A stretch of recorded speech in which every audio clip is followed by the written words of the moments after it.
John, here we are in a home of dear friends, Drew and Kathy, and it's a joy to meet. We're friends together, all of us, and you have gone through an awful lot in your life. Why don't you just share very briefly a couple of highlights of that? Well, I grew up in Alness here, and I have never moved out of Alness all my life. And I'm That's Alness here in Scotland. Scotland Yeah. here, the town of Alness, and I've been here very nearly 65 years. And so I haven't seen the world, but I know about the world, and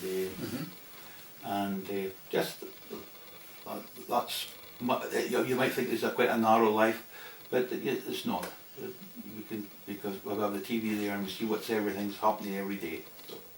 You used to do a lot of amazing work. I know in Jan's house where I stay, you did the stairs and other stuff. Yes, I'm a joiner at trade. You're a joiner, okay. And that means what?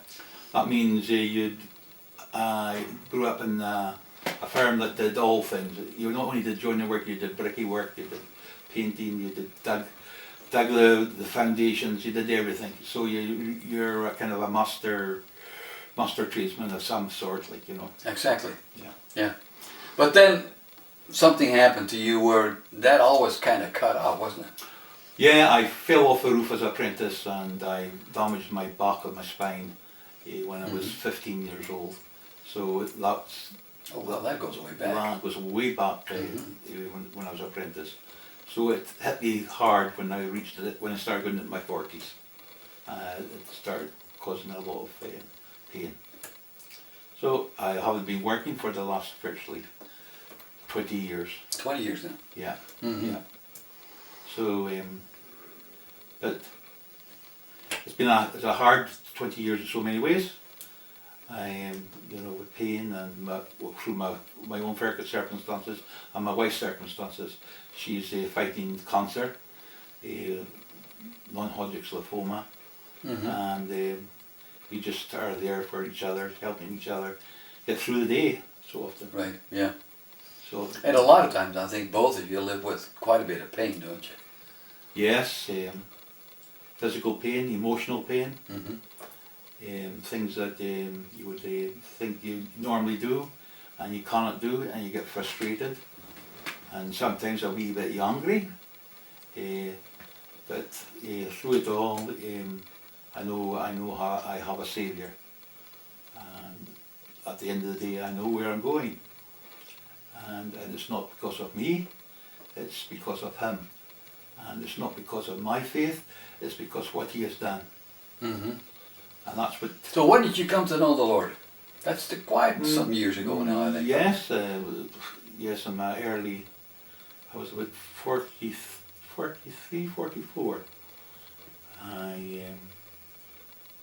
I grew up in the church, so I always knew about Jesus, and I always knew there was a God. I always knew instinctively that there was a God. So there was never really a question who was God, but I didn't know about Jesus, and it's when it personally came to me, and in a situation where I had to say one thing or the other. Are you going to follow me, or are you going to carry on living your life as it is? You decided to follow him. Well, there was no really. Never came like that. Like I knew everything. I knew very little about Jesus, even though I grew up in a what you call a Christian home as such. You went to Sunday school. I didn't understand the Bible. Yeah, I knew the stories, but I didn't understand. And this is when I started to understand that a door was open to me, and I realised that this is a personal thing. And that Jesus was real to me, as real as you are sitting there. Yeah. Well, I've seen that in your life. You know what really struck me? We've known each other now a few years, and we've met with some other guys, and especially one other one, and we called ourselves the Three Musketeers. Oh yeah. That was just a lot of fun. We'd have some soup and a sandwich, you know. But in that whole time, every time together, you always, despite the pain and you walking on the sticks and stuff like that, you always come across to me as a joyful person. There's got to be something in you that still, despite the trial, despite the pain, you're joyful and you're thankful. Yeah.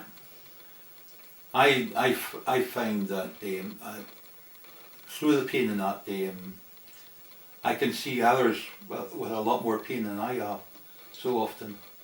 Mm-hmm. I see others alone, alone, like going up the street there, as if they're without hope. They're lost.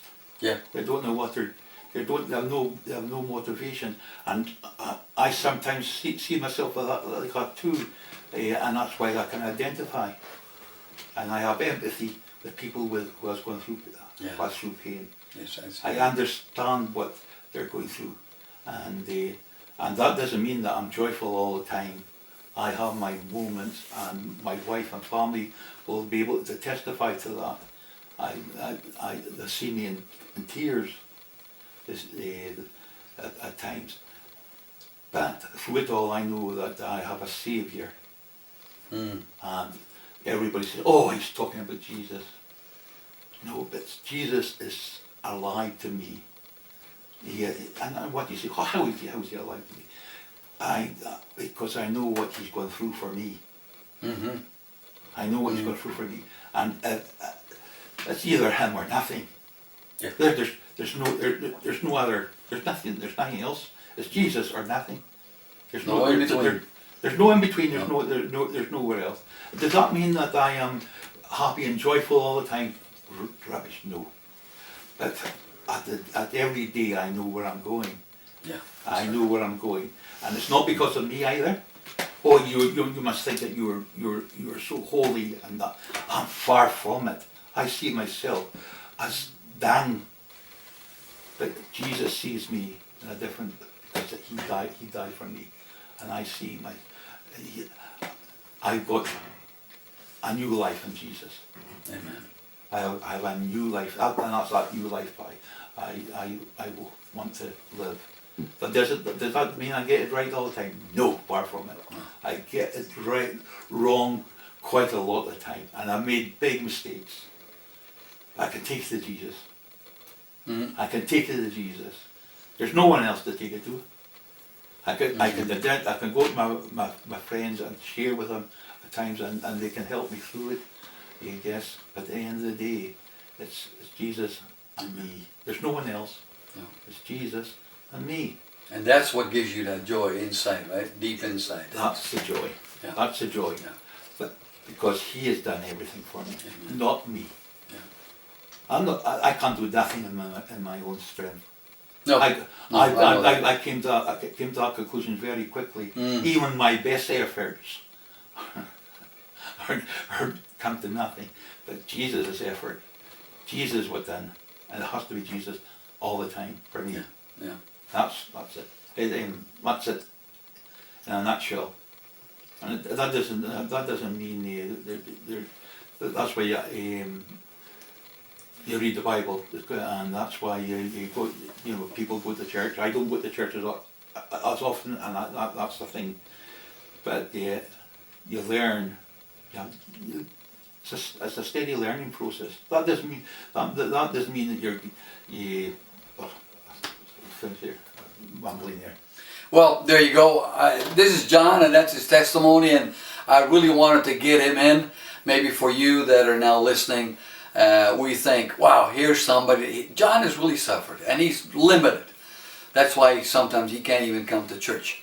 But through it all, there's been that inner joy, and I've seen it, and there's the thankfulness, and I pray that you all can catch that. Despite what trials you go through, there is the joy of the Lord, and He will help you, and He gives you, even when you're in pain and when you're limited, He says, I will pull you through.